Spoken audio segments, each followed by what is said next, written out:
여러분, 우리네 삶은 과연 정해진 길을 따라 걷는 것일까요? 아니면 매 순간 우리가 내리는 선택들이 저마다의 운명을 만들어가는 것일까요? 어쩌면 이 질문에 대한 답은 아주 오래전부터 우리 곁에 머물고 있었는지도 모릅니다. 오늘은 선조들이 대대로 전해 내려온 세 편의 기묘하고도 깊은 통찰을 담은 옛이야기를 통해 인간 본성과 삶의 지혜에 대한 흥미로운 여정을 함께 떠나볼까 합니다. 과연 약속을 저버린 자에게는 어떤 업보가 기다리고 거짓으로 쌓아 올린 탑은 어떻게 무너지며 성실함과 진심 어린 참회 속에서는 어떤 뜻밖의 행운이 꼽힐까요? 지금부터 그 신비로운 이야기 속으로 들어가 보시죠. 이 이야기들은 때로는 비극적인 후회와 섬뜩한 원혼의 등장으로, 때로는 탐욕이 스스로를 파멸시키는 통쾌한 반전으로, 또 때로는 불운 속에서도 빛을 잃지 않는 선한 마음에 찾아온 기적과 같은 감동으로 여러분의 마음에 깊은 울림을 선사할 것입니다. 자, 첫 번째 이야기부터 시작해볼까요? 오랜 옛날, 이 나라에는 명문가의 후손으로 태어났지만 집안의 몰락 앞에서 좌절해야 했던 한 청년이 있었습니다. 그의 이름은 강문수였죠. 한때는 번성했던 그의 가문은 이제 쇠락한 기와집처럼 쓸쓸한 그림자만을 들이우고 있었습니다. 가문재건이라는 무거운 짐은 어린 강문수의 어깨를 짓눌렀고, 그는 오직 과거 시험에 합격하는 것만이 이 모든 절망을 끝낼 수 있는 유일한 길이라고 믿었습니다. 그러나 그의 간절한 바람과는 달리 과거 시험의 문은 끝내 그에게 열리지 않았습니다. 낙방 통지서를 받아든 그의 손은 마치 겨울바람에 흔들리는 나뭇잎처럼 한없이 떨렸습니다. 글자 하나하나가 비수가 되어 심장을 꿰뚫는 듯한 고통이었죠.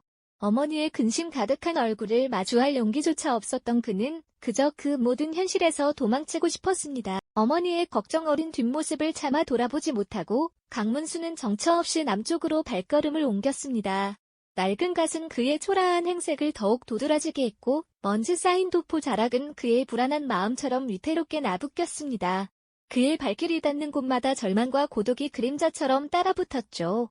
낯선 길을 걷는 그의 눈빛에는 희망보다는 체념이, 미래에 대한 기대보다는 과거에 대한 후회만이 가득했습니다. 그는 왜 자신에게 이런 시련이 닥쳐왔는지, 이 고통의 끝은 어디일지 알 수 없었습니다. 오직 차가운 바람만이 그의 텅 빈 마음을 스쳐 지나갈 뿐이었죠. 그는 그렇게 홀로 외로운 길을 걸으며 자신의 처지를 한탄하고 또 한탄했습니다. 가문 재건의 꿈은 산산이 부서졌고, 어머니에 대한 죄책감은 그의 심장을 옥죄어왔습니다. 그의 마음속에는 오직 깊이를 알 수 없는 절망만이 가득 차 있었답니다. 과연 강문수는 이 절망의 끝에서 어떤 운명을 마주하게 될까요? 그의 방황은 어디로 향하게 될까요? 가문 재건의 꿈이 산산이 부서지고 어머니에 대한 죄책감이 그의 심장을 옥죄어오던 그때 강문수는 홀로 외로운 길을 걸으며 자신의 처지를 한탄했습니다. 깊이를 알 수 없는 절망만이 가득했던 그의 마음은 발길 닿는 대로 하염없이 남쪽으로 향했죠. 희미한 북두칠성만이 길을 안내하는 듯 며칠 밤낮을 걸어 마침내 전라도 장흥 땅에 이르게 됩니다.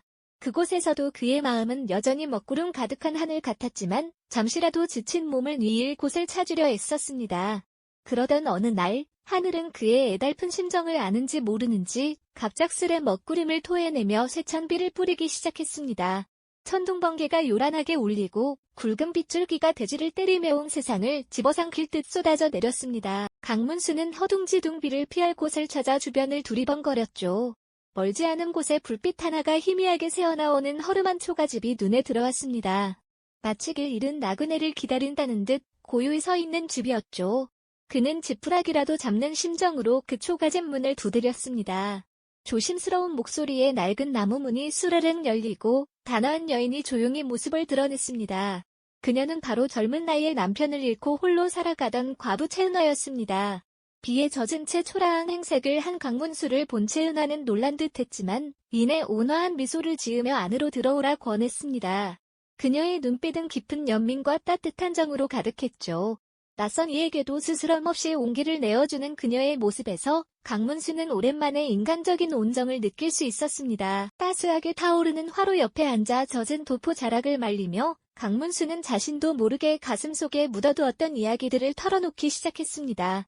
한때 명문가였던 집안의 몰락, 과거 시험 낙방의 쓰디쓴 좌절, 그리고 어머니에 대한 사무치는 죄책감까지 그의 아픈 사연들이 빗소리에 섞여 구슬프게 흘러나왔습니다. 채은화는 강문수의 이야기를 말없이 들어주었죠. 그녀의 눈빛에는 깊은 이해와 함께 그가 겪었을 고통에 대한 진심 어린 공감이 담겨 있었습니다. 그녀 역시 젊은 나이에 남편을 여의고 홀로 세상의 모진 풍파를 견뎌왔기에 강문수의 외로움과 상실감을 누구보다 잘 헤아릴 수 있었죠. 서로의 외로움과 삶의 깊은 상처를 마주한 두 사람은 이내 깊은 공감대를 형성하게 됩니다. 빗소리가 창밖을 때리는 고요한 밤, 그들은 서로에게 기대어 말없이 위로를 주고받았습니다. 강문수는 채은화의 따뜻한 보살핌 속에서 오랜만에 마음의 평안을 찾았습니다. 그녀의 다정한 눈빛과 부드러운 목소리는 그의 얼어붙었던 마음을 서서히 녹여주었죠. 채은화 또한 강문수의 고독한 눈빛 속에서 자신과 같은 깊은 상처를 보았고 그에게서 알 수 없는 든든함과 이끌림을 느꼈습니다. 며칠 밤낮을 함께 보내며 두 사람의 마음은 점차 깊은 연모의 정으로 무르익었습니다. 강문수는 그녀의 옆에서라면 지난날의 모든 아픔을 잊고 새로운 삶을 시작할 수 있다는 희망을 품게 되었죠. 채은화 역시 강문수라는 버팀목을 통해 외로웠던 삶에 새로운 빛이 드리워지리라 믿었습니다. 추락한 양반과 고독한 과부, 서로 다른 처지였지만 그들은 서로에게 더없이 소중한 존재가 되어갔습니다. 오랜 인연처럼 자연스레 서로에게 스며들었던 것이죠. 그들의 눈빛 속에는 이제 절망 대신 희미하지만 분명한 희망의 불빛이 아련하게 빛나고 있었습니다. 이 우연한 만남이 과연 강문수의 지친 삶에 어떤 변화를 가져올까요? 그의 방황은 이제 끝이 나는 걸까요? 이 인연은 어떤 운명을 마주하게 될까요? 하지만 운명은 때로 달콤한 희망을 속삭이며 다른 길로 유혹하기도 하는 법이죠. 강문수는 채은화와의 약속을 뒤로한 채 다시 한양으로 발길을 돌렸습니다.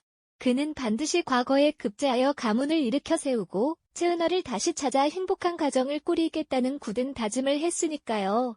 밤낮 없이 학문에 매진한 결과 마침내 강문수는 꿈에 그리던 과거에 당당히 합격했습니다. 하지만 기쁨도 잠시, 그의 눈앞에는 이전과는 전혀 다른 세상이 펼쳐졌습니다.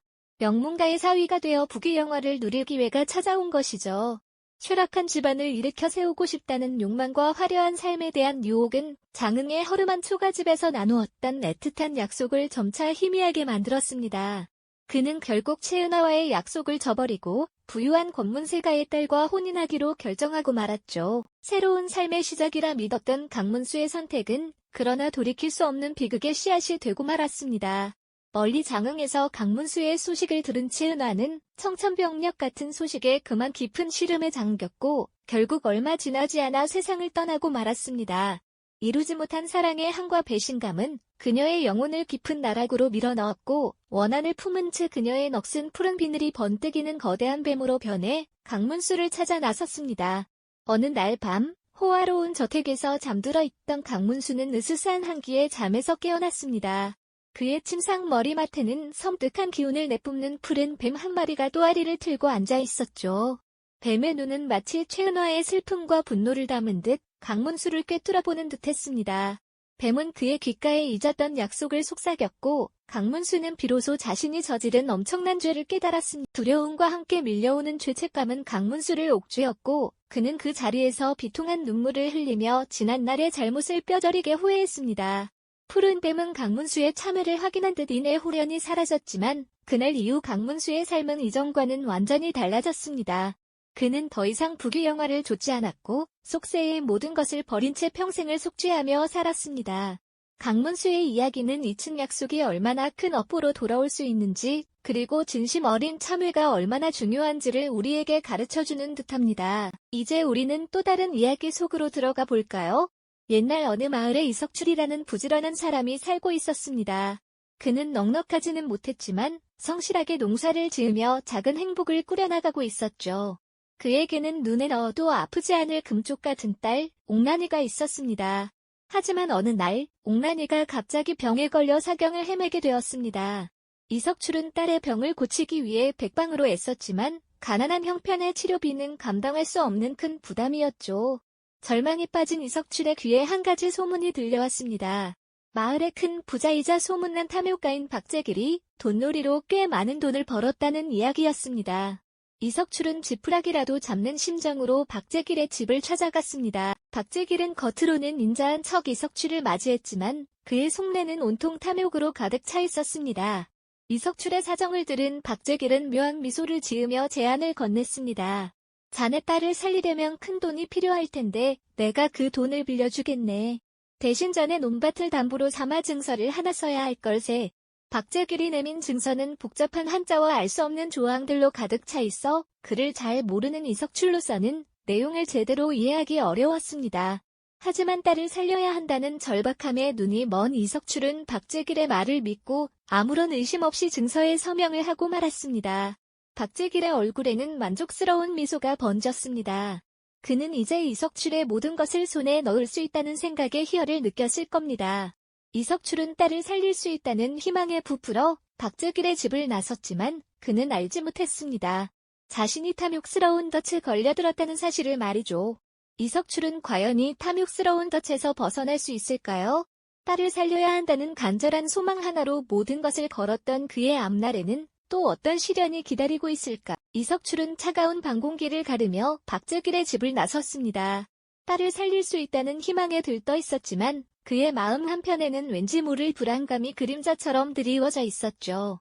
그가 서명했던 증서는 마치 거미줄처럼 그를 얽어맬 준비를 하고 있었으니까요.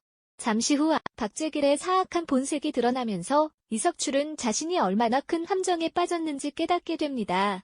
그는 하루아침에 논밭은 물론 살던 집까지 모두 빼앗기고 딸 옥남과 함께 거리로 내쫓기는 신세가 되고 말았죠.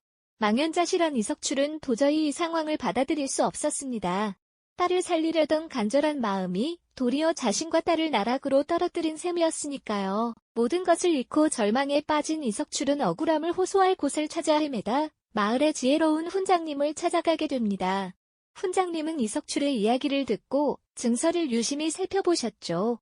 복잡하게 얽힌 한자 속에서 훈장님은 박재길이 교묘하게 숨겨놓은 법적인 허점을 찾아내셨습니다. 바로 증서에 명시된 담보물의 범위가 모호하다는 점을 간파하신 거죠. 훈장님의 지혜로운 도움으로 이석출은 관아에 박재길의 부당한 행위를 고발할 용기를 얻게 됩니다. 재판이 열린 날 법정은 긴장감으로 가득했습니다. 박재길은 자신의 탐욕스러운 미소를 감추지 못하고 여유로운 태도로 이석출을 비웃었죠. 하지만 이석출이 훈장님의 도움을 받아 증서의 허점을 조목조목 짚어내고 박재길의 거짓된 행위를 당당하게 밝히자 그의 얼굴에서는 순식간에 웃음기가 사라졌습니다. 박재길은 당황하여 분노했지만 이미 모든 증거와 훈장님의 명확한 해석 앞에서 그의 거짓말은 속절없이 무너지고 말았죠. 결국 재판관은 박재길의 탐욕과 불법적인 행위를 엄히 꾸짖으며 그의 모든 재산을 몰수하고 먼 유배지로 떠나라는 판결을 내렸습니다. 자신의 교활함이 도리어 자신을 파멸로 이끈 셈이었죠. 모든 것을 잃고 초라한 모습으로 유배길에 오르는 박재길의 뒷모습은 탐욕이 얼마나 허망한 것인지를 보여주는 듯했습니다. 이석출은 빼앗겼던 재산을 되찾고 딸 옥남과 함께 평화로운 삶을 되찾을 수 있었답니다. 이처럼 거짓과 탐욕으로 쌓아 올린 탑은 결국 스스로의 무게를 이기지 못하고 무너지게 마련인 거죠. 자, 이제 또 다른 이야기를 들어볼까요? 여기 마음씨 착하고 효심 깊었지만 유독 운이 따르지 않던 한 사내가 있었습니다. 그의 이름은 서봉달이었죠. 그는 늘 성실하게 살아가려 노력했지만 하는 일마다 꼬여서 제대로 되는 것이 없었습니다. 그러던 어느 날 서봉달에게는 큰 슬픔이 찾아왔습니다. 평생을 의지해온 아버지가 돌아가신 것이죠. 그는 아버지를 명당에 모셔서라도 후손에게 복을 주고 싶은 마음에 가파른 비탈길을 홀로 힘겹게 오르며 아버지의 관을 옮기고 있었습니다. 땀으로 범벅이 된 채 한 걸음 한 걸음 조심스레 발을 내딛던 그때였습니다. 그만 발을 헛디뎌 관을 놓치고 관은 비탈길을 굴러떨어졌고 충격으로 뚜껑이 열리면서 아버지의 유골이 사방으로 흩뿌려지고 말았습니다. 서봉달은 그 자리에 주저앉아 통곡했습니다. 아버지를 편안히 모시려던 효심이 도리어 불효가 되고 말았다는 죄책감에 그는 망연자실했죠. 흙바닥에 흩어진 유골을 보며 그는 한없이 슬퍼했습니다. 자신의 불운한 운명을 한탄하며 며칠 밤낮을 무덤가에서 흩어진 유골을 찾으려 헤매었습니다. 그러던 중 흙 속에서 반짝이는 무언가를 발견하게 됩니다. 그것은 다름 아닌 커다란 금덩이였죠. 뜻밖의 행운에 서봉달은 깜짝 놀랐습니다. 그는 이 금덩이 덕분에 부자가 되었고 넉넉해진 살림으로 어려운 이웃을 돕는데 아낌없이 베풀었죠. 얼마 후 서봉달은 한 스님을 만나게 됩니다. 스님은 자비로운 미소를 지으며 서봉달에게 놀라운 이야기를 들려주셨습니다. 사실 서봉달의 관을 놓쳤을 때 아버지의 유골은 땅속 깊은 곳에 있는 명당 자리에 온전히 모셔졌다는 것이었죠. 관이 굴러떨어지면서 오히려 가장 좋은 자리에 안치된 셈이었으니 이는 하늘이 내린 천운이었습니다. 서봉달은 스님의 말을 듣고 비로소 마음의 짐을 덜 수 있었습니다. 그는 아버지를 제대로 모시지 못했다는 죄책감에서 벗어나 진정으로 효심을 다하는 삶을 살게 되었답니다. 불운 속에서도 선한 마음을 잃지 않고 성실하게 살아온 그에게 하늘이 큰 복을 내려주신 것이었다. 이렇게 세 가지 이야기는 우리에게 소중한 교훈을 남겨줍니다. 약속을 저버리고 남을 속이는 행위는 결국 자신에게 되돌아오는 업보로 이어지며 거짓으로 쌓아 올린 행복은 결코 오래가지 못한다는 것을요. 반대로 아무리 불운한 상황에 처하더라도 성실함을 잃지 않고 진심으로 참회하며 선한 마음을 지키는 자에게는 뜻밖의 행운과 복이 찾아온다는 지혜를 말이죠. 이처럼 선조들은 이 기묘하고도 교훈적인 옛 이야기들을 대대로 전하며 우리에게 인간 본연의 가치와 삶의 지혜를 일깨워 주셨습니다. 오늘날 우리가 살아가는 복잡한 세상 속에서도 변치 않는 약속의 소중함, 정직함의 중요성, 그리고 성실함과 진심 어린 태도가 가져다주는 깊은 울림은 여전히 유효하죠. 과거의 지혜는 현재 우리의 삶에 어떤 방향을 제시할까요? 이 영상이 도움이 되셨다면 좋아요와 구독 부탁드립니다.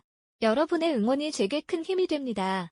다음 영상에서도 더 유용한 정보를 공유하겠습니다. 감사합니다.